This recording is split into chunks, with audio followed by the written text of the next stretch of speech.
Eu tinha 62 anos quando minha filha chegou ao portão do meu sítio com meu neto no colo e 2 malas arrastando pelo chão de pedra. Era uma tarde de outono, daquelas que o Alentejo conhece bem, com o céu baixo e carregado, e o vento passando pelas oliveiras como roupa sendo sacudida no varal. Eu morava a poucos quilômetros de Évora, no sul de Portugal, numa estrada estreita onde os carros levantavam poeira no verão e barro no inverno. Estava com as mãos enfiadas no avental, voltando do galinheiro, quando vi a silhueta dela contra a luz cinzenta da estrada. E eu soube, antes mesmo de ver o rosto, que alguma coisa tinha desabado. Meu neto segurava um carrinho vermelho de bombeiro apertado contra o peito, como se aquele brinquedo fosse a última parede de uma casa que tinham acabado de derrubar. Minha filha levantou os olhos inchados e a voz dela saiu fininha, de quem chorou o caminho inteiro. Mãe, ele trocou a fechadura. Naquele instante, eu ainda não sabia tudo o que tinha acontecido, mas sabia o suficiente para sentir o sangue ferver devagar, daquele jeito que assusta mais do que grito, porque eu conhecia bem o homem que tinha feito aquilo. O sogro dela, um empresário de Lisboa que sempre se achou dono até do ar que respirava, tinha cuspido na cara da minha filha a frase mais suja que uma mãe pode ouvir sobre o próprio sangue. Mandou ela pegar o filho e voltar para a aldeia da mãe. Disse que mulher pobre só serve para enfeitar casamento, não para herdar nome de família. Eu limpei as mãos no avental, olhei para a estrada vazia atrás dela e respondi a única coisa que me veio. Então hoje ele falou demais, ele só não sabia de uma coisa. E essa coisa ele ia descobrir muito antes do que imaginava. A velha da aldeia que ele chamava de pobrezinha era dona do chão onde o império dele pisava todo santo dia sem desconfiar. Mas vamos com calma, porque essa história começa com humilhação, e eu não quero pular a parte que dói. Quem pula a dor não entende a vingança. Eu sempre fui o que as pessoas de fora chamavam de viúva simples da aldeia. Tinha minhas galinhas, fazia compota de figo, vendia azeite para conhecidos, ajudava na missa quando faltava alguém para arrumar as flores do altar. Minhas mãos eram de quem descascou muita batata, colheu muita azeitona e enterrou muita tristeza sem fazer escândalo. Para quem me via passar com a sacola da feira, eu era só mais uma mulher de 62 anos esperando o tempo passar. O que quase ninguém sabia é que a minha vida tinha mais gavetas do que a cozinha antiga onde eu guardava receitas, cartas e documentos. Meu falecido marido, Antônio Ferreira, também era assim. A gente construiu tudo devagar, pedaço por pedaço, compra por compra, contrato por contrato. Enquanto os outros compravam carro importado para mostrar na praça, o Antônio comprava terreno esquecido que ninguém queria. Enquanto os vaidosos pagavam jantar caro em Lisboa, eu anotava num caderno azul os nomes das famílias endividadas e oferecia uma saída honesta. Quando a região cresceu, muita gente descobriu que a terra sem graça de ontem valia ouro hoje. Só não descobriram que boa parte daquela terra tinha a assinatura da minha família embaixo. Mas naquela tarde, nada disso importava. O que importava era a Marta, parada no portão com o rosto de quem foi jogada fora de uma vida inteira. A minha filha tinha 35 anos. Era bonita de um jeito discreto, sem exagero, com os cabelos castanhos presos de qualquer jeito e uma elegância triste que não vinha de roupa, vinha de educação. Estava com o casaco aberto, a blusa amassada, a aliança ainda no dedo e os olhos vermelhos de tanto segurar o choro para não assustar o filho. O Tiago, de 7 anos, tinha a cabecinha encostada no ombro dela. Não chorava, e foi isso que mais doeu em mim. Criança que chora ainda acredita que alguém vai acudir. Criança que fica calada já aprendeu a engolir o susto. Avó, ele disse quando eu cheguei perto. A voz saiu pequena.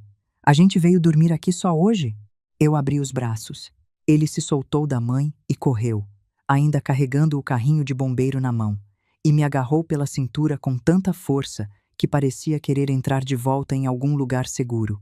Hoje, amanhã e todos os dias que precisarem, respondi, passando a mão no cabelo dele. Esta casa sabe receber os meus. A Marta tentou falar, mas a voz falhou. As malas estavam molhadas embaixo, porque ela tinha arrastado aquilo por uma calçada suja de Lisboa antes de conseguir um táxi. Uma das rodinhas tinha quebrado no caminho. Eu percebi tudo em segundos.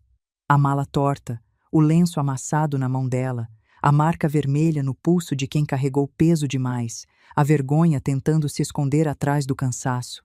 Reparem, porque mãe não precisa de relatório. Mãe lê o corpo da filha, como quem lê o céu, antes da chuva. Entra, eu disse. Dentro de casa a gente conversa. Na rua só fica quem não tem porta. Ela deu 2 passos e parou. Mãe, eu não queria voltar assim. Eu segurei o rosto dela com as 2 mãos. Filha não volta assim ou assado. Filha volta. Isso já basta. O Tiago olhou em volta. Viu as galinhas ciscando perto do muro. O cão velho deitado na sombra do limoeiro. O varal com lençóis brancos e a porta da cozinha. Aquela porta antiga que o Antônio tinha pintado de verde num domingo de preguiça.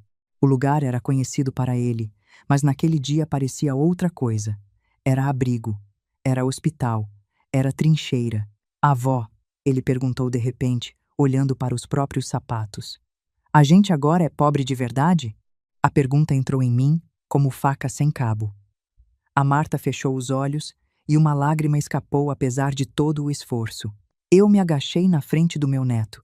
Fiquei na altura dele, porque criança não merece ouvir verdade importante de cima para baixo. Tiago, pobre de verdade, é quem não tem amor, não tem vergonha na cara e fecha a porta para uma criança. Você tem mãe, tem avó, tem cama, tem sopa no fogão e tem esse caminhão vermelho aí que parece mais valente do que muito adulto de gravata.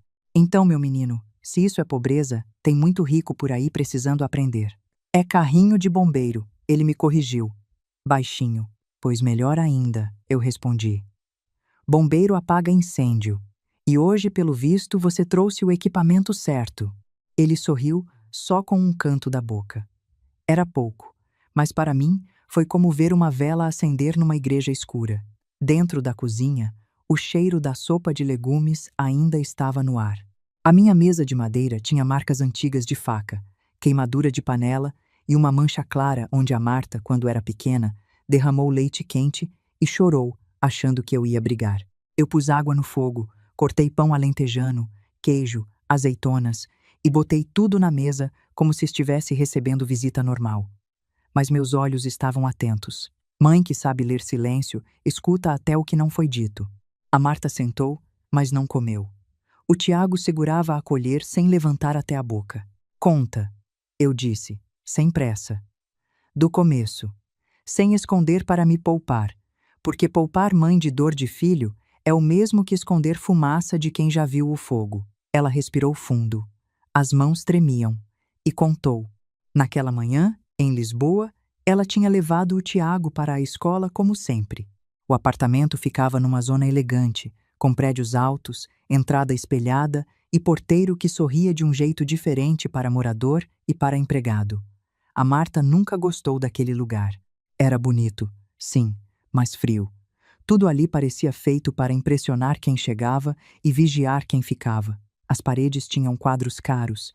As flores do hall eram trocadas 2 vezes por semana. E mesmo assim faltava casa naquele prédio. Deixa eu te explicar uma coisa sobre esses prédios de luxo de Lisboa. Porque muda o tamanho da humilhação. Lá, nas zonas mais caras, o apartamento de uma família dessas custa uma fortuna que no Brasil compraria uma casa boa de frente para a praia, em Balneário Camboriú, e ainda sobraria para o carro. Não é apartamento de gente comum. É vitrine. E quando você é jogada para fora de uma vitrine, todo mundo no prédio fica sabendo antes de você descer o elevador. Quando a Marta voltou da escola, percebeu algo estranho ainda na entrada.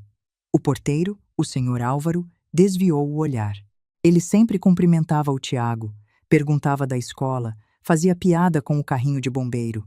Naquele dia, nada. Só baixou os olhos para uma lista em cima da mesa. Reparem nesse detalhe, porque ele importa. Quando o porteiro de muitos anos finge que não te conhece, é porque alguém com mais poder já mandou ele escolher um lado. A Marta subiu, botou a chave na porta e a porta não abriu. Tentou de novo. A fechadura tinha sido trocada. No começo ela achou que era engano. Tocou a campainha. Demorou. Tocou de novo. Ouviu passos. A porta abriu só até onde a corrente deixava. Do outro lado estava o Duarte, o marido dela, pálido, com os olhos fugindo. Duarte. O que aconteceu? Ele não respondeu na hora. Atrás dele, a Marta viu a sombra do Henrique Vasconcelos, o sogro. Alto, cabelos grisalhos penteados para trás, camisa impecável, um relógio pesado no pulso. Era um homem que ocupava espaço como se o mundo lhe devesse licença. Daqueles que entram numa sala e já esticam o pescoço procurando o espelho, nem que o espelho seja a cara do garçom. Marta, o Duarte falou baixo. Preciso que você vá para a casa da sua mãe por uns tempos. Por uns tempos? Por quê? Abre a porta. O Henrique surgiu atrás do filho e empurrou a porta com firmeza. A corrente continuou no lugar. Não há necessidade de cena no corredor, ele disse. As suas malas já estão prontas. As minhas malas? 2 malas apareceram pela fresta, empurradas com desprezo. Uma caiu de lado, e o Tiago, que tinha saído mais cedo da escola por causa de uma reunião cancelada, estava ao lado da mãe e viu tudo. Guardem isso. A criança viu tudo. O que é isso? A Marta perguntou. Duarte, fala comigo. O Duarte abriu a boca, mas quem respondeu foi o pai dele. Meu filho já disse o que precisava. A empresa atravessa um momento delicado. A família precisa se reorganizar. E convenhamos, você nunca pertenceu a este mundo. A Marta sentiu a garganta fechar. Eu sou esposa dele. Sou mãe do filho dele. O Henrique soltou uma risadinha curta. Esposa é papel. Família é estrutura. E estrutura, minha cara, não se sustenta com sentimentalismo de aldeia. O Tiago segurou a mão da mãe e perguntou se ele também ia. E aqui, quando a Marta me contou, a voz dela quebrou de vez, porque a resposta do Henrique ela nunca mais ia esquecer. Ele olhou para o neto sem nenhuma ternura. E não foi raiva no olhar dele. Foi pior. Foi cálculo. Disse que meu neto ia com a mãe, que naquele apartamento não havia mais lugar para os dois. O Duarte sussurrou um pai engasgado. O Henrique virou só o rosto e mandou ele não começar. E o Duarte calou. Foi esse silêncio que matou o casamento da minha filha antes mesmo da porta fechar. Olhem para esse homem. Não foi o sogro que destruiu o casamento naquele corredor. Foi o marido que escolheu ficar mudo. Sogro ruim é praga de muita casa, mas marido covarde é cupim. Come por dentro e ninguém vê até o teto cair. A Marta ainda tentou pegar algumas coisas do filho, mas o Henrique disse que o essencial estava nas malas. O essencial. Como se uma vida inteira coubesse em 2 malas apressadas. Ela pegou o carrinho de bombeiro, que estava caído perto da sapateira. O Tiago abraçou o brinquedo contra o peito. A porta se fechou. E o som da fechadura nova, estranha, bateu no corredor como uma sentença. Eu ouvi tudo aquilo na minha cozinha, com a sopa esfriando na panela, e não disse uma palavra durante muito tempo. A Marta achou que eu estava calma. Quem me conhece sabe que não. Eu só fico daquele jeito, quando a dor passa do ponto de virar choro e entra numa zona perigosa, uma zona limpa, fria, onde cada palavra é escolhida com cuidado, igual quem afia uma faca devagar para não estragar o fio. Ele disse mais alguma coisa? Eu perguntei. A Marta hesitou. Eu insisti com o olhar. Disse que eu devia agradecer, ela falou. Que mulher pobre só serve para enfeitar casamento, não para herdar nome de família. Que eu voltasse para a aldeia da minha mãe, antes de fazer mais vergonha ao sobrenome dos Vasconcelos. Eu pousei a xícara de chá no pires. O som foi pequeno, mas eu senti, por dentro, como se alguma coisa tivesse sido decidida ali. E o Duarte? A minha filha olhou para a mesa. O Duarte não disse nada. Eu fechei os olhos por um segundo. Homem que não diz nada quando a mulher e o filho são postos para fora já disse tudo. Só não teve coragem de ouvir a própria voz. O Tiago bocejou. O cansaço finalmente vinha cobrar. Eu levantei. Chega por hoje. Marta, dá banho no Tiago. Eu vou arrumar o quarto. Mãe, amanhã eu vou procurar trabalho. Não quero ser peso. Eu virei devagar. Peso é pedra no sapato, minha filha. Filha dentro de casa é raiz voltando para a terra. Amanhã você não vai procurar trabalho nenhum. Amanhã você vai respirar. Mas eu preciso fazer alguma coisa. Vai fazer.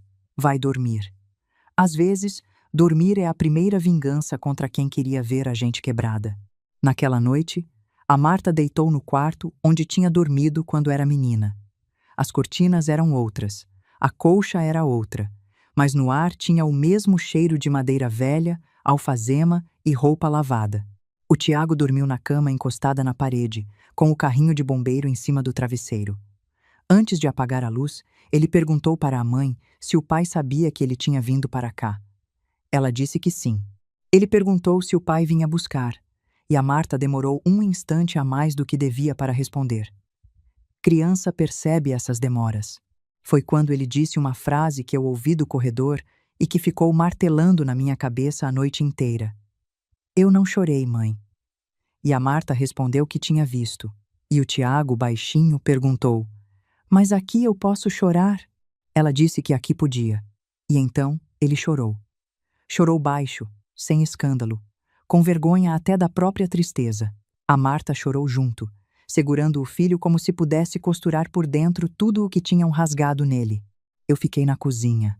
Não entrei. Tem dor que precisa de colo e tem dor que precisa de testemunha. Eu fiquei ali de pé, olhando para a chama pequena do fogão, até o choro diminuir e a casa se aquietar. Quando eu tive certeza de que os dois dormiam, fui até o armário antigo do corredor. Tirei a chave de uma lata de botões, abri a porta de baixo e puxei uma caixa de madeira escura. Aquela caixa tinha sido do Antônio. Ainda guardava o cheiro dele, ou talvez eu só quisesse acreditar nisso. Lá dentro havia envelopes grossos, escrituras, contratos de arrendamento, procurações, recibos antigos, cartões de visita amarelados e fotografias de terrenos que um dia ninguém quis. Eu separei uma pasta com o nome de uma empresa que era nossa, uma sociedade de participações agrícolas que o Antônio tinha montado ainda nos anos em que ninguém na aldeia entendia para que serve uma empresa dessas. Depois separei outra, de uma cooperativa de azeite e cortiça que a gente ajudou a erguer. Depois uma terceira, com documentos de armazéns em Setúbal, uma adega aqui no Alentejo e contratos de fornecimento de cortiça. Deixa eu te contar uma coisa sobre a cortiça, porque tem gente que acha que é só rolha de garrafa de vinho. Portugal sozinho produz mais da metade de toda a cortiça do mundo. Sai dessas árvores tortas da estrada, o sobreiro, que só pode ser descascado de 9 em 9 anos por lei. É uma riqueza paciente, que demora décadas, e quem domina contrato de cortiça no Alentejo segura uma ponta grossa de muita empresa grande. Adivinha quem segurava uma dessas pontas? Por fim, eu levantei o fundo falso da caixa e tirei um celular antigo, daqueles de tecla, pesado, quase esquecido pelo mundo. Tinha pouquíssimos números gravados. Eu escolhi um. Atenderam no terceiro toque. Dona Amélia? Disse uma voz de mulher, desperta demais para aquela hora. Aconteceu alguma coisa? Aconteceu, doutora Sofia. E aconteceu com a minha filha. Do outro lado, houve um silêncio. A doutora Sofia Lacerda era a advogada de confiança da nossa família havia mais de 20 anos. Elegante, precisa, sem paciência para a vaidade de homem, conhecia melhor do que ninguém os papéis que eu guardava. Tinha sido amiga do Antônio e depois que ele morreu, me ajudou a manter tudo funcionando sem fazer barulho. Quem? Ela perguntou. Henrique Vasconcelos. Da exportadora? Esse mesmo, o sogro da Marta. Até hoje. A doutora respirou fundo e perguntou o que ele tinha feito. Eu contei sem floreio, a fechadura, as malas. A frase. O Tiago no corredor. Quando terminei, ela não respondeu na hora.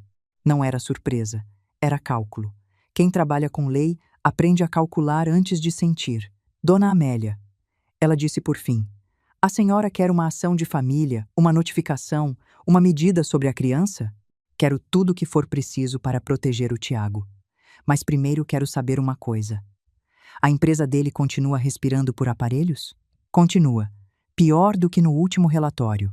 A exportadora dos Vasconcelos tem dívidas vencendo, fornecedores insatisfeitos, um contrato de armazém que depende justamente da nossa cooperativa e uma linha de crédito que pode ser comprada. E há indícios de contratos simulados com empresas de fachada. Eu vinha acompanhando de longe, porque uma parte do risco encostava nos nossos ativos. Quanto ele deve? Muito. Muito quanto, doutora? Entre bancos, factoring e fornecedores estratégicos, passa de 90 milhões de euros. Deixa eu te traduzir esse número, porque 90 milhões de euros dito assim, seco, não diz nada para o coração. 90 milhões de euros, na cotação de hoje, é mais do que 500 milhões de reais. É dinheiro que compraria um bairro inteiro. É dinheiro que sustentaria centenas de famílias por gerações. E aquele homem, que olhou para o meu neto de 7 anos como quem calcula despesa, devia tudo isso e ainda tinha coragem de dizer que a minha filha não tinha estrutura. Nem tudo é comprável de uma vez, a doutora continuou. Mas a dívida principal, sim. Se a senhora entrar agora, vira a credora dominante. Eu olhei para a porta do quarto onde a minha filha dormia. Compre. A senhora tem certeza? Se a gente apertar agora, a casa dos Vasconcelos não racha. Ela cai. Então veja se não tem trabalhador inocente embaixo do telhado. Porque o dono da casa eu quero ver no chão. Isso vai ser caro, dona Amélia. Mais caro foi ouvir meu neto perguntar se ele deixou de ser família. A doutora ficou em silêncio um instante. Entendido. Vou acionar os contatos ainda de madrugada. Amanhã cedo a gente tem uma posição. E doutora Sofia? Sim? Eu não quero só dinheiro. Quero documento. Quero cada contrato sujo, cada atraso a produtor pequeno, cada mentira que ele usou para pisar nos outros. Homem soberbo não cai quando perde moeda. Cai quando perde plateia. A senhora aprendeu bem com o Antônio. Eu passei os dedos numa fotografia antiga do meu marido, sorrindo do lado de um trator velho. Aprendi com a vida. O Antônio só me ensinou a guardar recibo. Desliguei. A casa estava silenciosa. Lá fora, o vento tinha aumentado. As oliveiras se mexiam que nem velhas senhoras cochichando segredo. Eu guardei os documentos, mas deixei 3 pastas em cima da mesa. Não dormi. Passei o resto da madrugada lendo o passado, linha por linha, como quem afia uma lâmina. Antes de continuar, deixa eu te explicar como funciona esse negócio de comprar dívida, porque parece coisa de filme, e não é. Quando uma empresa deve a um banco, o banco é dono daquele crédito, e crédito é um bem como qualquer outro. O banco pode vender o direito de cobrar aquela dívida para outra pessoa. Chama cessão de crédito. Na prática, quem compra a dívida vira um novo credor e passa a poder cobrar, executar, apertar. Lá em Portugal, isso é comum entre empresas grandes. No Brasil, a gente tem o mesmo caminho. Está lá no Código Civil, a cessão de crédito, e basta avisar o devedor para ter efeito.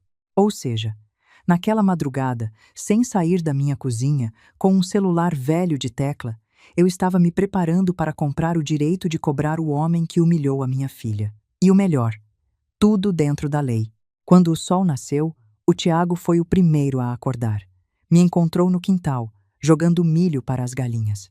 Ainda estava de pijama, cabelo bagunçado e o carrinho de bombeiro debaixo do braço. Avó, elas brigam por comida. Galinha é assim. Se uma acha um grão, a outra acha que é herança. Ele observou sério. E se tiver para todas? Elas brigam do mesmo jeito. Tem gente igual. Não briga por falta, briga por costume. Ele jogou um punhado de milho e riu quando uma galinha mais atrevida quase subiu no sapato dele. E entre nós, ver aquele menino rindo no meu quintal depois da noite que ele tinha passado foi a primeira coisa boa em muitas horas. A Marta apareceu na porta, com o rosto lavado, mas ainda cansado. Mãe, eu pensei no que a senhora disse ontem. Vou procurar alguma coisa em Évora. Loja, escola, escritório. Qualquer coisa. Eu sacudi o avental. Hoje não. Hoje a gente vai a Lisboa. Ela franziu a testa. Lisboa? Para quê? Para olhar nos olhos de uma fechadura. Mãe, eu não quero voltar lá. Também não quero. Mas tem coisa que, se a gente evita por medo, vira dona da nossa cabeça. Você vai entrar comigo pela porta da frente de onde te quiseram ver sair pelos fundos. E o Tiago? Fica com a Celeste. Ela já vem. Vai ensinar esse menino a dar milho sem causar revolução no galinheiro. O Tiago levantou a mão na hora. Eu posso ser chefe das galinhas? Eu sorri. Pode, mas cuidado. Chefe que só manda e não limpa a sujeira vira político. A Marta quase sorriu. E aquele quase foi o primeiro sinal de vida no rosto dela desde que chegou. 2 horas depois, a gente estava na estrada para Lisboa. Eu dirigia um carro antigo, bem cuidado, comprado fazia anos e usado só quando precisava. A Marta olhava pela janela sem falar. As planícies do Alentejo iam ficando para trás, e a cidade crescia na frente da gente como um bicho de concreto. Mãe, ela falou por fim, o que a senhora vai fazer? O que eu devia ter feito antes? Não entendo. Vai entender. Mas não tudo de uma vez. Verdade demais. Quando cai em cima de ferida aberta, também machuca.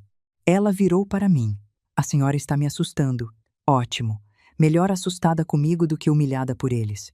O banco ficava numa avenida elegante de Lisboa, com portas de vidro, mármore no chão e funcionários que sorriam com a boca, mas avaliavam com os olhos. Eu entrei com meu vestido escuro, casaco simples e uma bolsa de couro antiga. A Marta vinha do meu lado, ainda insegura. O segurança olhou para nós duas e apontou para um totem de senhas. Atendimento geral é ali, para pagamentos e assuntos simples.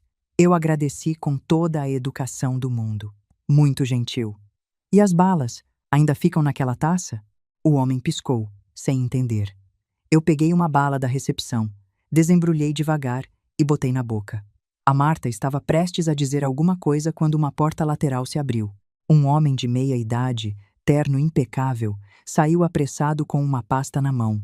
Quando me viu, parou como se tivesse levado um choque. Dona Amélia Ferreira? Eu inclinei a cabeça. Bom dia, senhor Nogueira. Vejo que ainda não trocaram o mármore. Escorrega menos do que parece. O gerente caminhou até mim quase com reverência. Que honra recebê-la, pessoalmente. A doutora Sofia avisou que talvez a senhora viesse. Por favor, venha por aqui. Temos uma sala reservada. Café, chá, água. O segurança ficou parado, com a mão ainda apontando para o totem. A Marta olhou para mim como se me visse pela primeira vez. Mãe, depois, eu disse. Ao passar pelo corredor de vidro, a minha filha viu o Henrique dentro de uma sala de reunião. Ele estava sentado com 2 executivos do banco, mexendo em documentos com irritação. O rosto dele parecia mais velho do que na véspera. Quando notou a Marta, primeiro franziu a testa. Depois me viu sendo conduzida pelo gerente principal, e a testa franzida virou outra coisa, confusão. Olhem para esse homem. Pela primeira vez na vida dele, alguma coisa não estava encaixando, e ele não sabia o quê. O Henrique levantou e saiu da sala. Marta? A voz dele veio carregada de desprezo. Veio pedir reconsideração com a sua mãe? A minha filha congelou. Eu parei. Ele me olhou de cima a baixo. Senhora Amélia, este não é exatamente o balcão da cooperativa da sua aldeia. Assuntos bancários complexos podem ser difíceis para quem não está acostumado. O gerente empalideceu.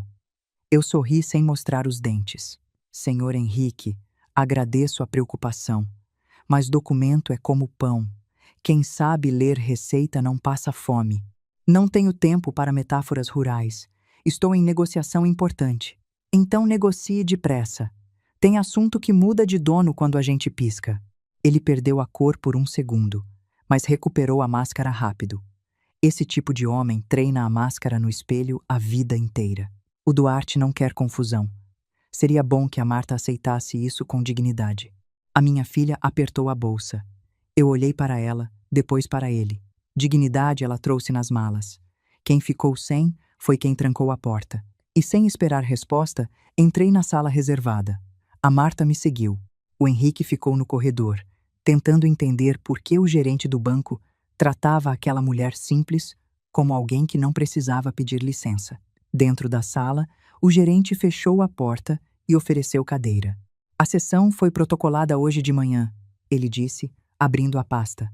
A nossa sociedade de participações assumiu a posição principal de crédito sobre a exportadora dos Vasconcelos. A notificação será enviada oficialmente dentro de minutos. A Marta sentiu o ar faltar. A nossa o quê? Eu permaneci serena. É uma das empresas da família. Ah, da nossa família? Sim. Ela se levantou. Como assim, da nossa família? O gerente fingiu se concentrar nos papéis. Eu respirei fundo. Senta, Marta. Aqui não é lugar para desabar. A senhora tem empresa? A senhora comprou a dívida do Henrique? Mãe, que história é essa? É uma história antiga. E, pelo visto, ficou tempo demais guardada. Antes que ela respondesse, bateram na porta. Uma funcionária entrou discreta e entregou um papel ao gerente. Ele leu, tenso. A notificação chegou ao Sr. Vasconcelos. Ele acaba de pedir uma reunião urgente. Eu peguei a bolsa. Hoje não. Hoje ele vai aprender a esperar. Ontem a minha filha esperou no corredor. A gente saiu sem pressa. No corredor, o Henrique estava com o celular na mão, vermelho, olhando para a tela como se ela o tivesse insultado. Quando me viu, caminhou na minha direção. O que é essa sociedade de participações? Um nome bonito em papel timbrado. A senhora sabe de alguma coisa? Sei fazer doce de figo, plantar salsa e reconhecer homem desesperado pelo jeito que ele segura o telefone. Não brinque comigo. Eu dei um passo à frente. A minha voz continuou baixa. Eu não brinco com quem joga criança no corredor. A Marta viu o Henrique engolir seco. Pela primeira vez desde que ela o conhecia, aquele homem pareceu menor. No carro, a minha filha explodiu. A senhora precisa me explicar agora. Eu entrei no trânsito devagar. Teu pai e eu compramos terra quando ninguém queria. Entramos em cooperativa, fizemos contrato, financiamos armazém, participamos de negócio. Nada bonito para fotografia, mas muito útil para quem entende que riqueza boa é a que trabalha calada. E porque eu nunca soube, porque eu não queria que ninguém te amasse por causa disso. E aqui, prestem atenção, porque foi a parte mais difícil daquele dia. A minha filha virou para mim com uma dor que eu nunca tinha visto antes. Não era a dor do corredor, era uma dor mais velha. Mas ninguém me amou melhor por eu não saber, mãe. Eu passei anos ouvindo que vinha de gente pequena, e a senhora deixava. A pergunta bateu fundo. Eu segurei o volante com mais força. Eu não deixava. Eu achava que o teu valor devia ser visto sem placa de preço. E se não vissem? Então, eles não te mereciam. Mas eu sofri. Eu sei. A senhora não sabe tudo. Não, não sei. E essa é a parte que eu vou carregar. O silêncio ficou pesado dentro do carro. A Marta olhou pela janela, tentando juntar a mãe da cozinha simples com a mulher que tinha acabado de comprar a dívida do sogro. Deve ter sido como descobrir que uma árvore conhecida tinha raiz atravessando a cidade inteira por baixo da terra. Deixa eu te explicar o que é uma cooperativa, porque é dela que vem boa parte da minha força. Cooperativa é quando vários produtores pequenos se juntam para vender e negociar como se fossem um só. O azeite de 10 famílias vira um lote grande, com preço de gente grande. A cortiça de 20 sobreiros vira contrato que banco respeita. Foi assim que o Antônio e eu fizemos. Ajudamos a aldeia inteira a ficar mais forte junta. Quem segura uma cooperativa dessas, segura mais que dinheiro. Segura gente. Eu falei mais baixo. Quando teu pai morreu, ele me pediu 2 coisas. A primeira, que eu nunca vendesse o sítio. A segunda, que eu não deixasse o dinheiro virar dono da nossa família. Eu levei isso a sério demais. Talvez tenha escondido tanto o dinheiro que escondi também uma ferramenta que podia ter te defendido. A Marta não respondeu, mas as lágrimas voltaram, diferentes das da noite anterior. Não eram só de abandono, eram de raiva, de confusão, de infância mexida, de amor ferido. E eu deixei ela chorar. Porque tem choro que é protesto, e mãe que ama de verdade não cala o protesto justo do filho. O que vai acontecer com o Henrique? Ela perguntou por fim. O que ele escolher. E se ele escolher brigar? Melhor. Gente soberba tropeça mais bonito quando corre. Naquela tarde, enquanto a Marta descansava no sítio e o Tiago brincava com a Dona Celeste no quintal, eu recebi nova ligação da doutora Sofia. Temos mais, ela disse. A exportadora atrasou o pagamento a produtores pequenos e registrou contratos fictícios com 3 empresas. Uma delas pertence a um primo do Henrique. Outra a um antigo motorista dele. Tem dinheiro saindo por serviço que nunca existiu. Provas? Documentos, transferências e correspondência eletrônica. Ainda estou organizando. E aquele jantar de que você me falou? Confirmado. Daqui a 3 dias, no Porto. Evento de exportação e beneficência. O Henrique pretende anunciar novos investidores. Vai estar lá a família Muniz, inclusive a Beatriz. A moça que querem pendurar no pescoço do Duarte? A própria. Eu olhei para a Marta, que estava na varanda penteando o cabelo do Tiago. O Tiago ria, porque a mãe fazia o carrinho de bombeiro subir pelo braço dele como se fosse uma estrada. Vamos ao porto, então. A senhora quer uma entrada discreta? Não. Quero a porta principal. E quero uma mesa de onde ele consiga me ver sem torcer o pescoço. Posso providenciar. Sofia, uma coisa. Eu não quero espetáculo vazio. Quero justiça. Se tiver trabalhador que depende daquela empresa, a gente protege. Se tiver produtor pequeno esperando o pagamento, a gente paga antes que ele perca a safra. Mas o Henrique não fica no comando. Entendido. E o Duarte? A doutora me explicou que o Duarte tinha assinado documentos internos autorizando parte da reestruturação patrimonial da família, mas não aparecia nos contratos fraudulentos. Foi omisso, não operador. Eu suspirei. Covardia também destrói casa, mesmo quando não assina papel. Aqui vale a pena parar e te explicar uma coisa sobre o que estava em jogo para o Tiago, porque não era só dinheiro. Quando um casamento desmorona desse jeito, com uma criança no meio, lá em Portugal a lei não fala mais em guarda do filho, como a gente costumava falar. Eles reformaram tudo e hoje chamam de regulação das responsabilidades parentais. A ideia é que pai e mãe continuam responsáveis juntos pelo bem-estar da criança, mesmo separados. E quem decide, quando os dois não se entendem, é o tribunal de família, sempre olhando para o interesse do menor. No Brasil, a gente tem um caminho parecido, com a guarda compartilhada e o poder familiar dos dois lados. E uma coisa bonita que nem todo país tem: a defensoria pública, advogado de graça para quem não pode pagar. Eu não precisava de advogado de graça, mas saber que a lei, em qualquer um dos dois países, põe a criança no centro, me deu uma calma que dinheiro nenhum compra. O Henrique podia ter trancado uma porta, mas ele não era dono do meu neto. E disso nenhum tribunal ia discordar. 2 dias se passaram com uma lentidão estranha. A Marta ia e voltava entre a força e a queda. Numa hora, ajudava na cozinha. Fazia café, perguntava dos documentos. Noutra, ficava parada na frente da mala, olhando roupa que não parecia mais dela. O Tiago melhorou um pouco. Alimentou as galinhas, deu nome a 3 delas, e decidiu que uma ia se chamar Dona Vasconcelos, porque bicava todo mundo e achava que mandava no terreiro. Eu ri tanto que precisei sentar. Cá entre nós. Criança às vezes resume a vida melhor do que qualquer adulto. Aquela galinha mandona herdou o sobrenome certo, e ninguém naquela casa achou injusto. Na manhã do jantar do Porto, a Marta disse que não ia. Não consigo. A gente estava no quarto. Em cima da cama, tinha um vestido cor de vinho, sóbrio, elegante, escolhido pela doutora Sofia, numa costureira antiga de Évora. Eu ia usar um vestido preto simples, as pérolas pequenas que tinham sido da minha mãe e o cabelo preso num coque baixo. Consegue, eu disse. Mãe, ele vai estar lá. O Duarte vai estar lá. Talvez com ela. E você vai estar com você. Isso é mais importante. E se eu chorar? Chora no banheiro, lava o rosto e volta. Mulher forte não é torneira seca.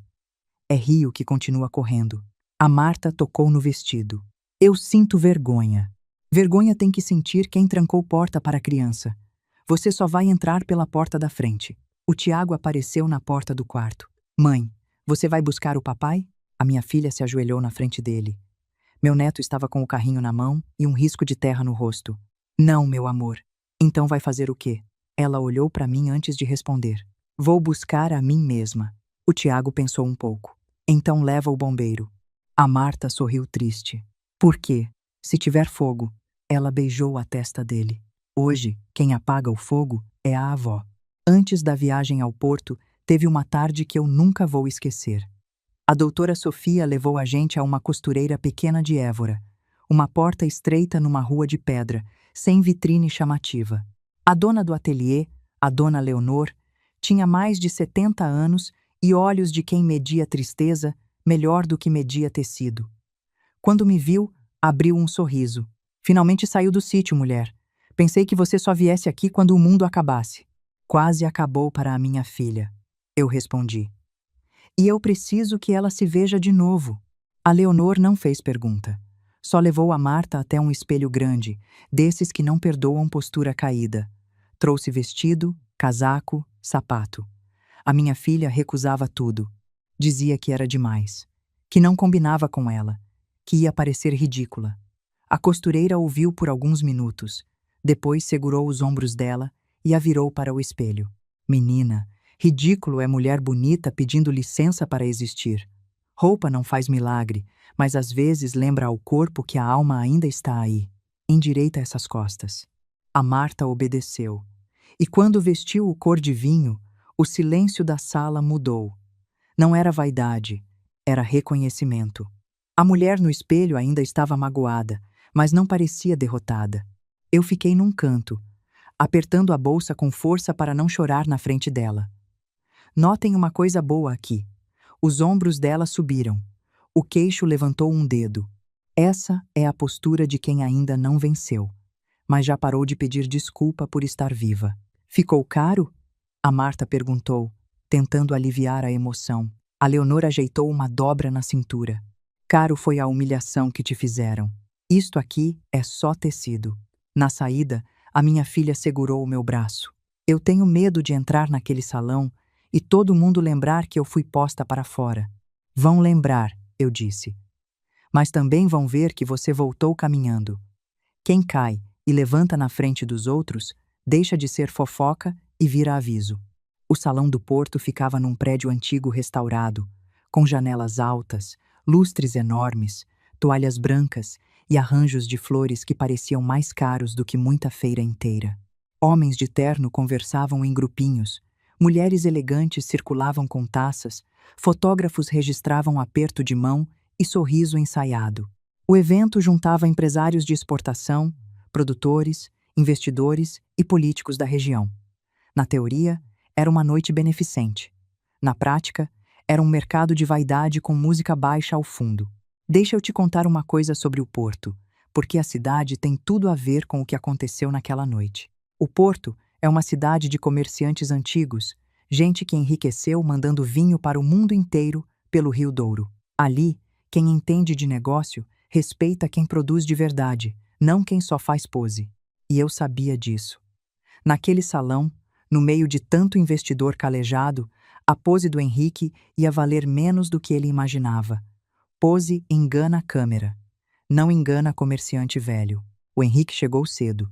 Usava um traje de gala, relógio caro e uma expressão cuidadosamente construída. Estava nervoso, mas treinado. Do lado dele vinha o Duarte, abatido, e a Beatriz Moniz, num vestido claro, segurando o braço do Duarte como quem testa uma posse antes de comprar. O Henrique precisava daquela noite. Precisava convencer os investidores Moniz de que a crise estava controlada. Precisava fingir que a notificação que recebeu no banco era um tropeço burocrático. Precisava, acima de tudo, manter a pose. Quando eu entrei com a Marta e a doutora Sofia, a pose dele sofreu a primeira rachadura. Não foi uma entrada espalhafatosa. Eu não preciso disso. Entrei devagar, olhando em volta como quem mede uma sala e já sabe onde ficam as saídas. A Marta vinha do meu lado, linda e tensa, com o vestido cor de vinho e os cabelos soltos nos ombros. Alguns homens mais velhos me reconheceram e se inclinaram para cumprimentar. Uma senhora ligada à cooperativa de azeite beijou as minhas duas faces com respeito de verdade. O organizador do evento veio pessoalmente me receber. Dona Amélia Ferreira, é uma honra tê-la conosco. A mesa principal está preparada. A Marta quase parou de andar. O Henrique viu tudo. A Beatriz também. O Duarte ficou pálido. O organizador conduziu nós três até uma mesa perto do palco. O Henrique se aproximou antes que a gente sentasse. O sorriso dele era uma lâmina mal embrulhada. Senhora Amélia, ele disse. Confesso que não esperava encontrar lá aqui. Este evento é voltado a investidores e empresários do setor. A área de convidados familiares fica mais ao fundo. Algumas pessoas em volta ouviram. Era isso que ele queria. Uma humilhaçãozinha pública, disfarçada de orientação. Reparem na técnica do homem. Ele não ataca na frente. Ele empurra de leve e finge que está ajudando. É o tipo mais covarde de crueldade, porque ainda quer parecer educado enquanto fere. Eu toquei no encosto da cadeira reservada para mim. Então eu vou me sentar no lugar certo, porque família eu sou da Marta. Investidora, infelizmente para o senhor, também sou. O sorriso dele endureceu. A senhora insiste nesse teatro? Teatro é entrar com uma moça no braço do seu filho casado e fingir que isso é estratégia empresarial. Eu só vim jantar. A Beatriz soltou o braço do Duarte quase sem perceber. A Marta olhou para o marido. Ele tentou sustentar o olhar, mas falhou. O Henrique baixou a voz. Cuidado, dona Amélia. A senhora está mexendo com coisas grandes. Eu sei. Por isso lavei as mãos antes de sair. Ele se afastou, vermelho. O salão parecia ter voltado ao normal, mas não voltou. As conversas continuaram, os risos surgiram, as taças tilintaram, mas um fio de atenção tinha sido puxado para a nossa mesa. Quando muita gente importante começa a olhar de canto para o mesmo canto, é porque o cheiro de novidade entrou no ar. O jantar começou. Tinha um cardápio caprichado, mas eu reparei numa coisa que me fez sorrir por dentro. Serviram, entre os pratos finos, uma sericaia com ameixa de Elvas, que é a sobremesa mais alentejana que existe. Aquele doce de ovos assado no forno, polvilhado de canela, rachadinho por cima. Olha que bonito! No meio de toda aquela pompa do Porto, a sobremesa que fechava a noite tinha vindo da minha terra, da terra que o Henrique chamava de aldeia. Eu não disse nada, mas guardei o detalhe. A vida tem dessas ironias, e essa estava deliciosa. O apresentador subiu ao palco. Falou do futuro das exportações portuguesas, de tradição, de inovação, de famílias empresárias e responsabilidade social. Palavra bonita, daquelas que às vezes escondem muita dívida debaixo da toalha. Eu ouvia sem pressa. A Marta mal tocava na comida. Respira, eu sussurrei. Ele está olhando. Deixa olhar. Olho soberbo também cansa. Quando o apresentador começou a anunciar os principais apoiadores do evento, o Henrique ajeitou a postura. Esperava ouvir o nome da exportadora dele em posição de destaque. Mas antes, o apresentador abriu um sorriso. Gostaríamos de agradecer de modo especial a nossa cooperativa de azeite e cortiça e a Sociedade de Participações da Família Ferreira pelo apoio decisivo ao desenvolvimento dos pequenos produtores e à expansão responsável do setor. A Marta virou para mim. É seu? É nosso. Mãe. Depois minha filha. Agora presta atenção no homem que achou que sobrenome era coluna de prédio. O Henrique levantou de repente. Foi até a nossa mesa. Não se conteve. Que jogo é este? Eu limpei os cantos da boca com o guardanapo, sem pressa nenhuma. Jogo nenhum. Eu não jogo quando tem criança ferida. A senhora comprou uma dívida que não entende. A doutora Sofia abriu a pasta na frente dela. Permita-me discordar, senhor Vasconcelos. Ela entende perfeitamente. A posição credora foi consolidada. Há cláusula de vencimento antecipado por fraude contratual, omissão de passivo relevante e transferência irregular de recursos. O Henrique olhou em volta. Algumas pessoas escutavam abertamente agora. Isto é calúnia. A doutora ergueu uma sobrancelha. Não recomendo essa palavra. Ela costuma ficar cara quando há documento do outro lado. Eu tirei uma pasta fina da bolsa e botei em cima da mesa. Aqui tem cópia da seção da dívida principal. Aqui tem os atrasos com os produtores pequenos. Aqui tem contrato de prestação de serviço com empresa que nunca prestou serviço nenhum. Aqui tem correspondência onde os seus diretores discutem como empurrar prejuízo para fornecedor menor. E aqui, senhor Henrique, tem mensagens suas chamando a minha filha de obstáculo familiar. Ele ficou imóvel. A senhora invadiu a minha empresa. Não. A sua empresa vazava por todos os lados. Eu só botei o balde embaixo. O Duarte se aproximou, aflito. Pai, o que é isso? O Henrique virou para ele. Cala a boca. E aqui, prestem atenção. A minha filha viu o marido encolher na frente do pai, e ela me contou depois que naquele instante sentiu, finalmente, não raiva, mas clareza. Durante anos ela esperou que o Duarte crescesse. Naquela noite, ela percebeu que ele tinha escolhido continuar pequeno. Tem homem de 40 anos que ainda é menino assustado dentro de casa. E a tragédia é que ele só descobre isso quando o menino assustado custa a ele e a família inteira. Eu levantei, não gritei. Por isso todo mundo escutou melhor. Aprendi com a vida que voz baixa, na hora certa, cala salão mais rápido do que grito. Senhor Henrique, Ontem o senhor disse que a minha filha não era digna do sobrenome da sua família. Disse que ela servia para enfeitar casamento, não para herdar nome. Fez isso depois de botar uma criança de 7 anos num corredor, segurando um brinquedo, sem saber onde ia dormir. Hoje eu lhe ofereço 2 caminhos. O primeiro, o senhor pede desculpas publicamente a Marta e reconhece que a expulsou de forma covarde. O segundo, amanhã cedo eu aciono todas as cláusulas de vencimento e peço na justiça o bloqueio dos ativos estratégicos, armazém, crédito, contrato da cooperativa e fornecimento da cortiça. O salão inteiro estava quieto agora. O Henrique tentou rir, mas a risada morreu antes de nascer. A senhora não faria isso. Há trabalhadores envolvidos. Os trabalhadores eu protejo. Os produtores eu pago. O senhor eu substituo. Não confunda empresa com trono. A Beatriz deu um passo para trás. O pai dela, um investidor de cabelos brancos, se inclinou para cochichar alguma coisa no ouvido da esposa. Era o tipo de cochicho que encerra a aliança. Eu vi aquele cochicho e soube que o jantar do Henrique tinha acabado mesmo antes da sobremesa chegar. Ele olhou para a Marta. O rosto dele transpirava humilhação, mas ainda tinha orgulho suficiente para tornar cada palavra difícil. Marta, ele disse, rígido, houve excessos. Eu interrompi. Excesso é botar sal demais na sopa.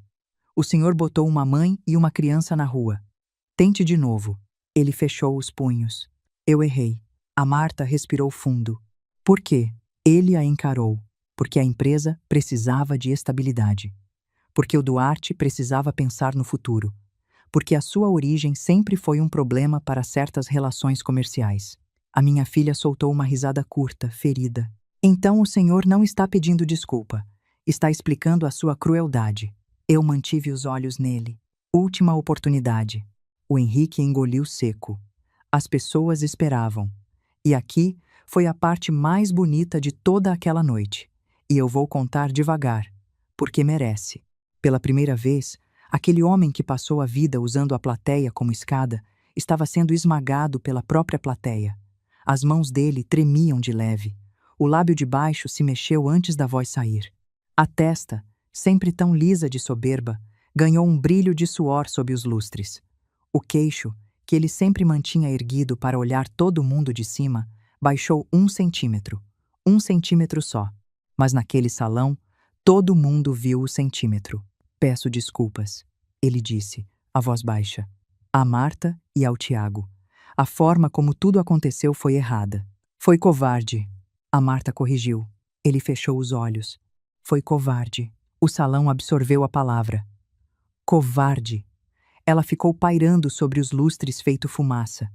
E eu, que tinha esperado 2 dias por aquele momento, não senti alegria. Senti uma coisa mais limpa do que alegria. Senti justiça. São coisas diferentes. Alegria passa. Justiça assenta. Eu recolhi a pasta. Agora sim. Já podemos comer a sobremesa. Ninguém riu alto. Mas alguns sorrisos apareceram, pequenos e satisfeitos. O Henrique voltou para a mesa dele como um homem atravessando um corredor de espinho. A Beatriz não se sentou de novo ao lado do Duarte. O investidor Moni saiu antes do café. Mais tarde, a Marta foi até o terraço respirar. O porto brilhava lá fora, com as luzes refletidas no Douro. Ela estava encostada no parapeito quando ouviu passos. Era o Duarte. Eu vi a cena de longe, pela porta entreaberta, e não me meti. Tem Vitória que é da filha, e mãe que se mete nessa hora rouba da filha o gosto de vencer sozinha. Marta. Ele chamou. Ela não virou na hora. Não vim brigar, ele disse. Também não. Acho que já briguei sozinha por tempo demais. Ele se aproximou, mas manteve distância. Eu sinto muito. Sente? Sinto. Pelo Tiago, por você, por tudo. Eu fui pressionado. Meu pai dizia que a empresa ia cair, que eu precisava pensar na família, que você não entenderia. Tudo aconteceu rápido. A Marta virou. Estava calma, e isso assustou o Duarte mais do que se ela gritasse. Quando seu pai mandou o nosso filho embora, você estava onde? Ele baixou os olhos. Dentro. Eu não perguntei onde estava o seu corpo, Duarte. Perguntei onde estava o seu caráter. Ele levou a mão ao rosto. Eu travei. Não, você escolheu. Travar é quando a gente não sabe o que fazer. Você sabia. Era abrir a porta. Era pegar o seu filho no colo. Era mandar o seu pai calar a boca. Era uma coisa simples. Difícil, mas simples. Eu posso consertar. Não tudo. Marta, por favor. Eu amo você. Ela olhou para ele por um tempo longo. Procurou ali o rapaz por quem se apaixonou. O homem que ria de coisa pequena, que dançou com ela na cozinha da primeira casa, que segurou o Tiago recém-nascido com lágrima nos olhos. Tinha vestígio dele, mas vestígio não sustenta a família. A Marta tirou a aliança. O Duarte ficou pálido. Eu não estou te devolvendo um anel, ela disse, pondo a aliança na mão dele. Estou te devolvendo a responsabilidade que eu carreguei sozinha. E o Tiago? Você é pai dele. Se quiser ser pai de verdade, vai ter que aprender sem me usar de ponte. Vai vê-lo quando for bom para ele, não quando aliviar a sua culpa. Marta, eu te amei. Talvez uma parte de mim ainda ame o que você foi, mas eu não volto para uma casa onde o meu filho pode ser posto para fora por votação de família. O Duarte chorou. A Marta não. Não porque não doce, mas porque naquele instante ela descobriu que tem dor que, depois de atravessada, vira chão. E quem pisa no próprio chão, para de afundar. Na volta para o Alentejo, a minha filha dormiu no banco do passageiro. Eu dirigia em silêncio. A madrugada cobria as estradas, e o mundo parecia suspenso entre o que tinha acabado e o que ainda ia começar. Quando a gente chegou no sítio, o Tiago acordou com o barulho do carro. Veio até a porta enrolado num cobertor. Mãe? A Marta se ajoelhou e abraçou o filho. Estou aqui. Deu fogo? Ela olhou para mim e sorriu pela primeira vez de verdade. Deu. Mas a avó apagou. Eu passei a mão na cabeça dele. Apaguei nada. Só tirei a cortina para todo mundo ver quem tinha acendido. Na manhã seguinte, ao jantar, o Henrique tentou uma última manobra interna. Convocou os diretores para uma reunião de emergência em Lisboa. Queria aprovar a transferência de alguns contratos para outra empresa, uma estrutura menor, escondida no nome de um primo. Era a tentativa de salvar pedaço antes que a casa fosse lacrada. O que ele não sabia é que a doutora Sofia já tinha bloqueado, na justiça, qualquer movimentação relevante sem o aval dos novos credores. Eu não estava na reunião. Não precisava. Às vezes, o documento certo sentado numa cadeira vazia fala mais alto do que a pessoa gritando na sala. A doutora me contou tudo depois. Deixa eu te explicar por que essa manobra dele era crime. E não só esperteza. Quando uma empresa está afundada em dívida e o dono começa a passar os bens e contratos bons para outro nome, escondendo do credor, isso tem nome feio na lei. Lá em Portugal, mexer com o patrimônio para enganar quem tem direito de receber pode levar à insolvência dolosa, com o administrador respondendo pessoalmente. No Brasil, a gente reconhece isso como fraude contra credores, e dependendo do caso, vira até crime falimentar. Ou seja, na pressa de salvar a própria pele, o Henrique estava cavando a cova mais fundo. Soberba com pressa é assim. Corre tanto que esquece de olhar para onde está correndo. Quando ele entrou na sala de reunião, encontrou 3 diretores tensos, 2 advogados, o Duarte lá no fundo e na cabeceira da mesa, uma pasta enviada por mim. O advogado da empresa abriu a pasta e leu a notificação. Qualquer tentativa de transferência de ativo seria tratada como fraude contra credores. Qualquer destruição de documento seria comunicada na hora às autoridades. Qualquer pressão contra funcionário ou produtor que colaborasse com a apuração geraria responsabilização pessoal. O Henrique bateu a mão na mesa. Essa mulher pensa que manda na minha empresa? Um diretor antigo, o Sr. Augusto, que trabalhava ali desde a época em que a empresa ainda tinha alguma honra, respondeu baixo, com todo o respeito, Sr. Henrique. Neste momento ela manda mais do que o senhor. A frase matou o resto da reunião. O Duarte observou o pai, talvez esperando sentir pena. Sentiu medo. Depois vergonha.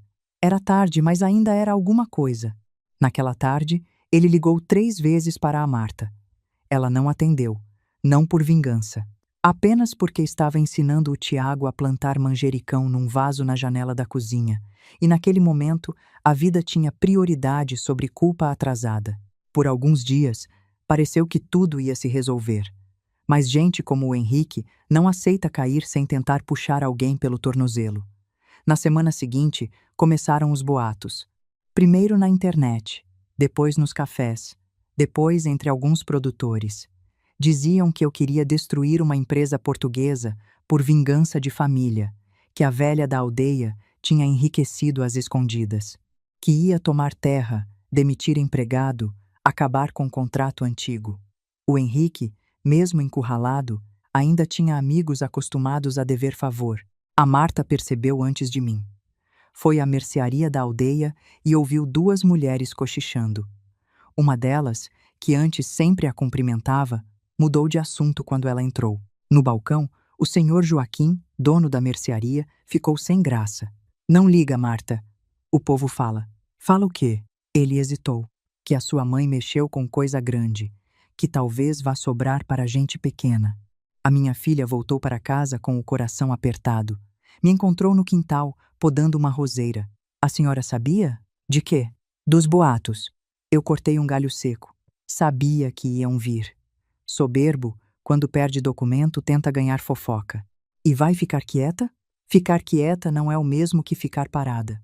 Naquela mesma tarde, chegou uma carta de um escritório de advocacia de Lisboa. Um acordo.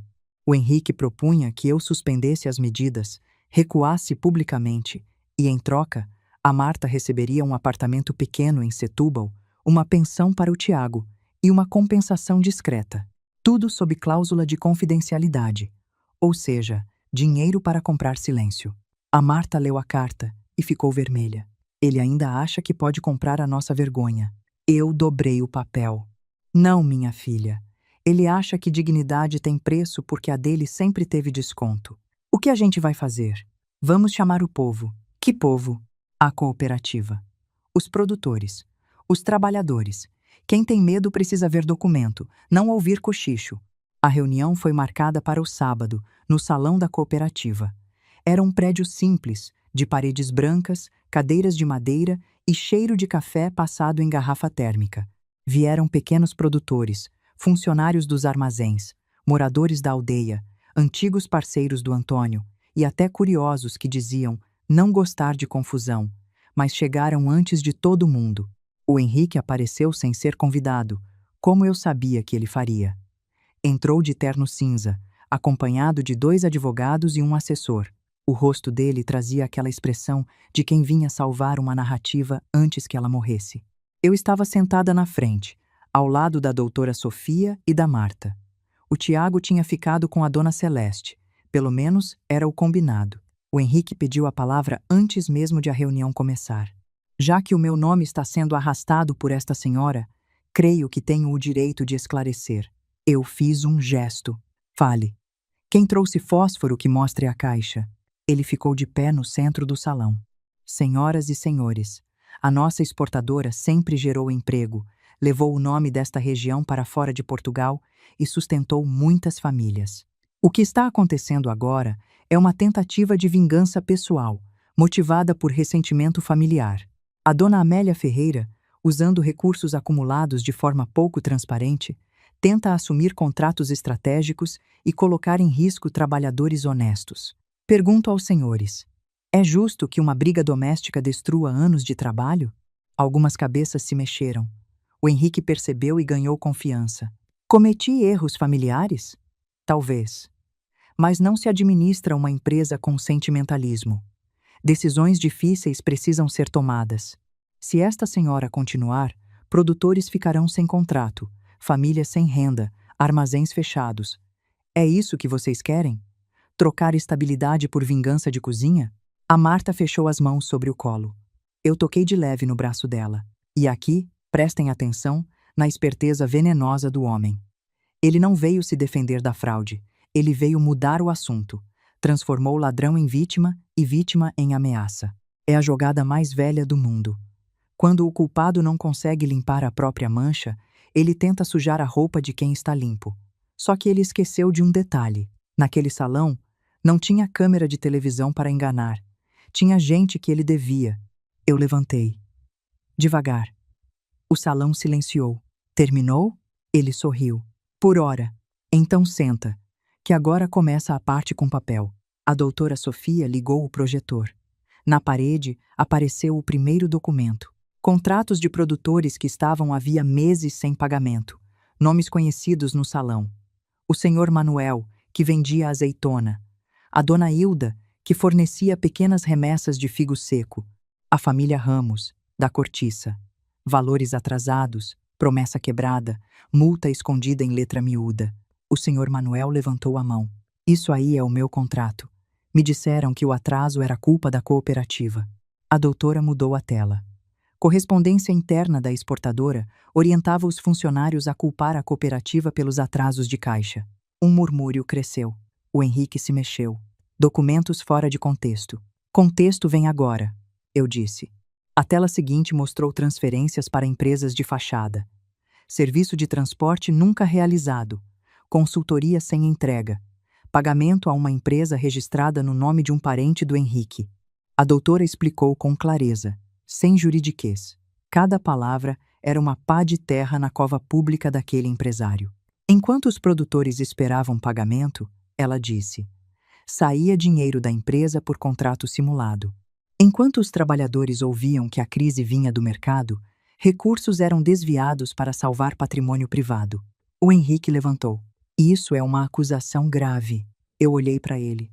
Grave foi o senhor usar gente simples de escudo depois de passar anos pisando nessa mesma gente. E foi nesse momento que a porta do salão abriu. A dona Celeste entrou apressada, tentando segurar o Tiago pela mão. Mas o Tiago já tinha visto a Marta. Correu até ela. Desculpa, a dona Celeste disse, ofegante. Ele insistiu. Disse que era reunião de família. O Tiago parou ao lado da mãe e olhou para o Henrique. O salão inteiro pareceu prender a respiração. Criança não sabe medir clima, mas sabe reconhecer rosto que machucou. Foi o senhor, o Tiago disse com a voz clara, que falou que eu não cabia na família. Ninguém se mexeu. O Henrique abriu a boca, mas nenhuma palavra saiu. Meu neto continuou. Eu tinha o meu carrinho. Eu não fiz bagunça. Por que eu não podia ficar?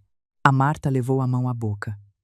Eu fechei os olhos por um segundo, sentindo a dor e a força daquela pergunta. Guardem essa frase, porque foi a frase que ganhou tudo. Não foi a minha pasta de documentos. Não foi a notificação do banco. Foi um menino de 7 anos com terra no rosto perguntando por que não cabia. Tem advogado que estuda a vida inteira e não consegue fazer a uma sala o que aquele menino fez com 3 frases. O Henrique tentou recuperar a compostura.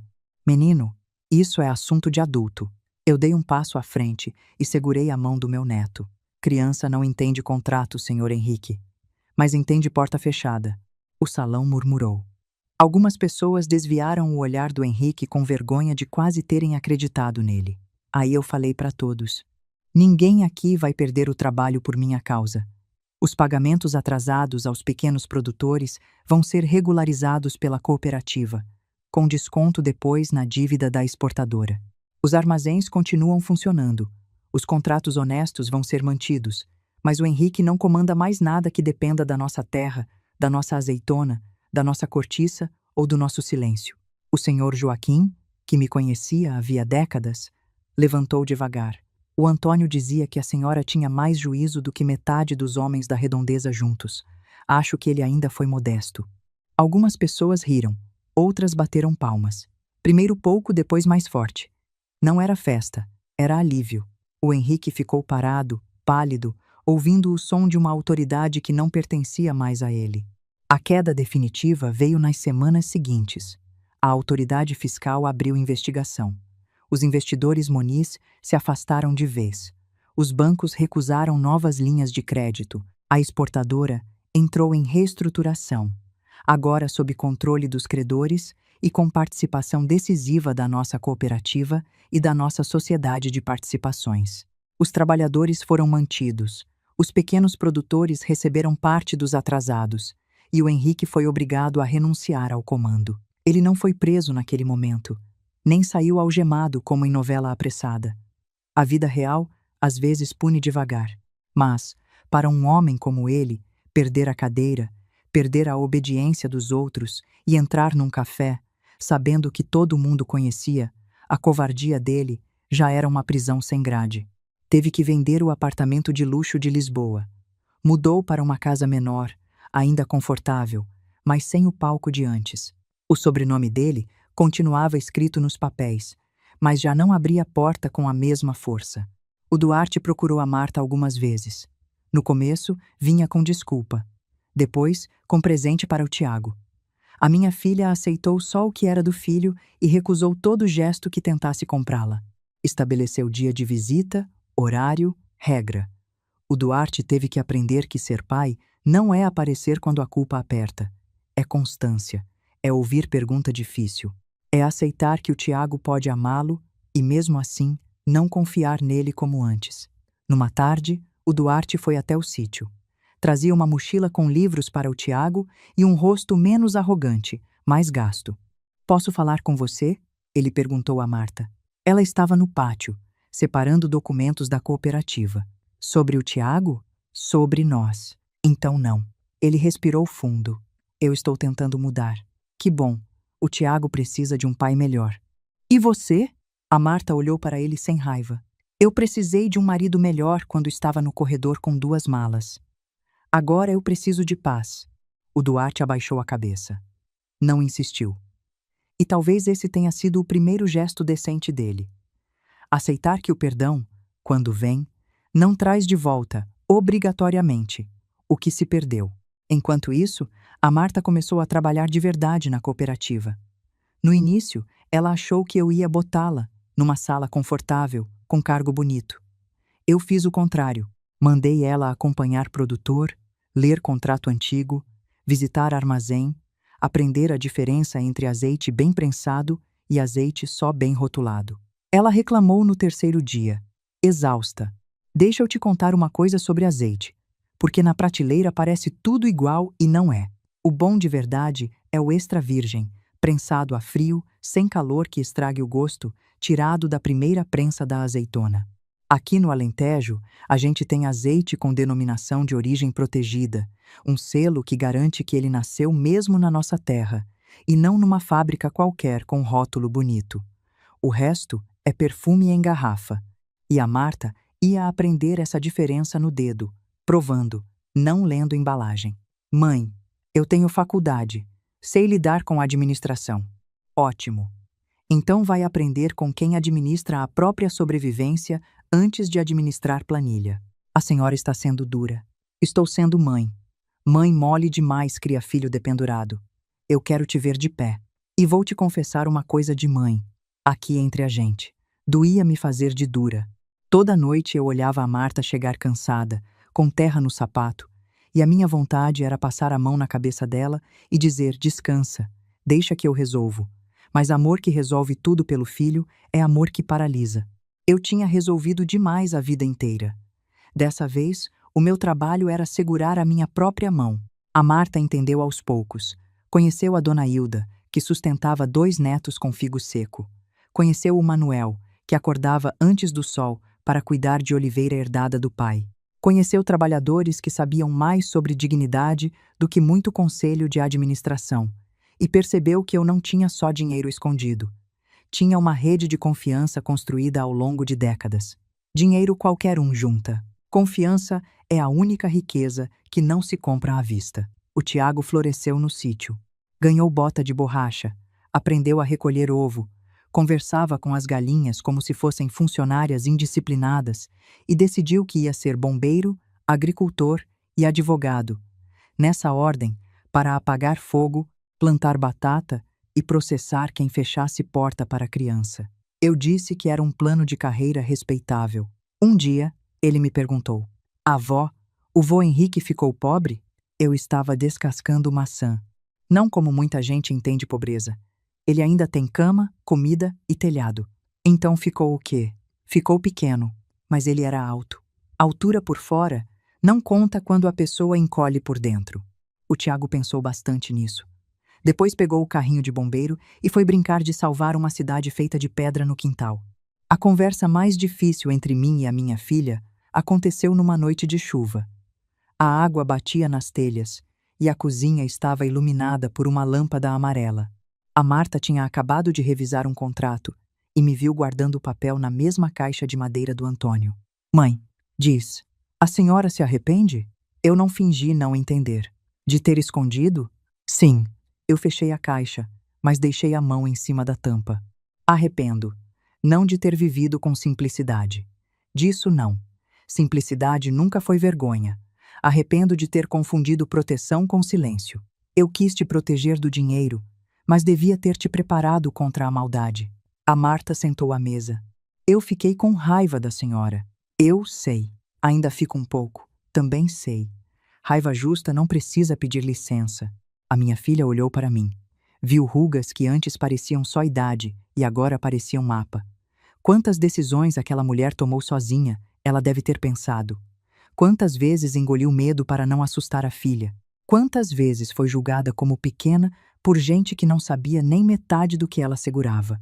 Eu achei que tinha voltado para casa derrotada, ela disse. Eu me aproximei e toquei o rosto dela. Não, minha filha. Você voltou para lembrar onde ficava a sua força. A Marta chorou. Dessa vez não era choro de corredor, nem de mala, nem de porta fechada. Era choro de quem finalmente podia parar de se defender. Eu abracei ela como abracei quando ela era menina. Lá fora, a chuva lavava o sítio inteiro. Teve também um domingo em que a minha filha quase desistiu de tudo. Acordou antes do sol, caminhou até o fim do sítio e ficou olhando a estrada. Não queria voltar para o Duarte, mas também não sabia quem era sem o casamento, sem o apartamento, sem aquela vida organizada em torno de agradar. Eu a encontrei ali com um casaco nos ombros. Quando teu pai morreu, eu disse, sem introdução. Eu fiquei 3 meses acordando e pensando que tinha esquecido alguma coisa. Depois percebia que era ele. A falta vira hábito antes de virar lembrança. A Marta limpou uma lágrima. Eu não sei começar de novo. Ninguém sabe. Começar de novo é igual entrar no mar frio. A gente põe um pé, reclama, pensa em voltar, põe o outro e quando vê, já está nadando para não afundar. E se eu afundar? Eu entro atrás, mas não para nadar por você, para te lembrar que você tem braço. Ela encostou a cabeça no meu ombro. A gente ficou ali, as duas, olhando o sol nascer atrás das oliveiras. Não teve grande discurso. Às vezes a cura não chega como revelação. Chega como café quente, vento frio e alguém do lado que não exige pressa. Os meses passaram e o inverno foi cedendo. As primeiras semanas de primavera chegaram ao Alentejo, cobrindo os campos de verde e amarelo. As oliveiras pareciam mais vivas. A cooperativa lançou uma nova linha de exportação com o nome dos pequenos produtores no rótulo, não escondidos em letra miúda. A Marta coordenou o projeto. No dia da apresentação, ela usou um vestido simples e falou na frente de empresários, agricultores e funcionários sem tremer. Durante muito tempo ela disse: eu achei que valor era aquilo que alguém poderoso autorizava a gente a ter. Hoje, eu aprendi que valor também é aquilo que a gente constrói com quem não vira as costas quando a porta fecha. Eu estava na primeira fila, ao lado do Tiago, apertando o lenço nas mãos. Meu neto cochichou. Avó, a mãe está mandando bem. Está. Ela virou chefe? Virou ela mesma. É o cargo mais alto que existe.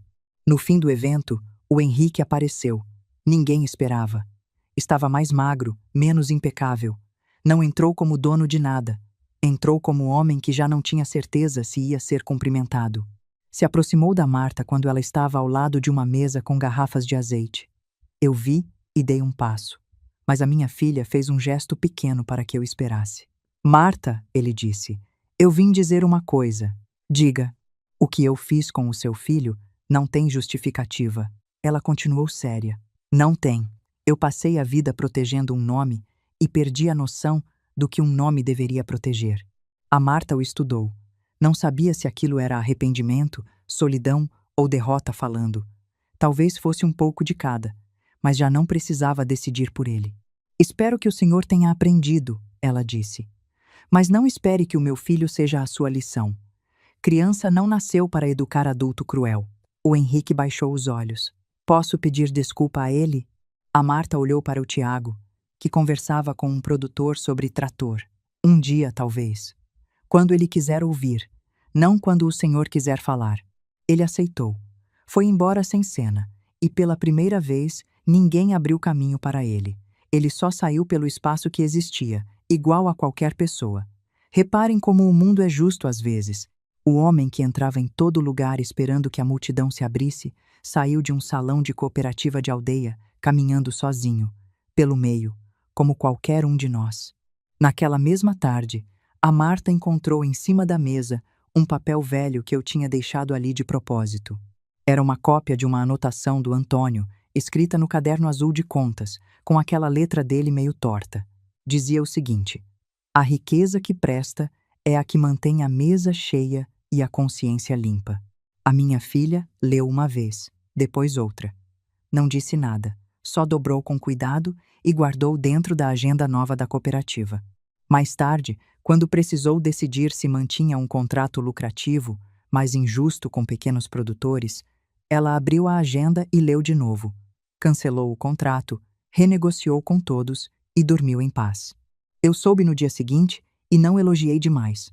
Só botei mais café na xícara dela e disse: agora sim, você está começando a mandar. Para a Marta, valeu mais do que aplauso. Na véspera da apresentação, eu fiz uma coisa que não fazia havia meses. Fui sozinha ao cemitério.